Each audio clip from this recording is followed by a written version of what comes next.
Hello guys, magandang hapon. Ito na naman tayo guys, may pumasok na customer. Enova.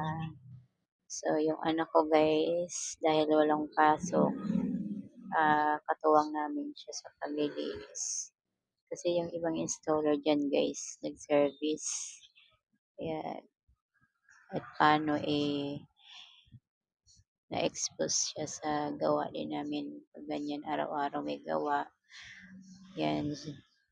Tapos ingat lang guys sa talim, saka yung paglinis, ingat din baka magasgas po yung salamin. Guys. Ang gagamitin yan guys, Lumina, medium, full wrap yan. Kailangan mo na guys linisin. Buo yan guys. Kailangan mo na natin linisin ng maayos para hindi siya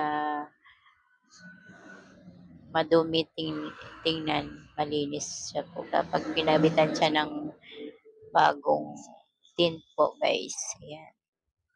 Yung may taga-loto, ayan yung mga talagang gumagawa ng mga accessories sila yung nag-assemble yan guys. Habang bata pa guys, na-expose na sila sa mga ginagawa namin araw-araw guys. Para pag medyo na, kaya na nilang magtrabaho guys. Alam na nila kung ano yung mga trabaho. Alam nila. Kasi tulad nyo, na-expose sila sa ganyan trabaho guys.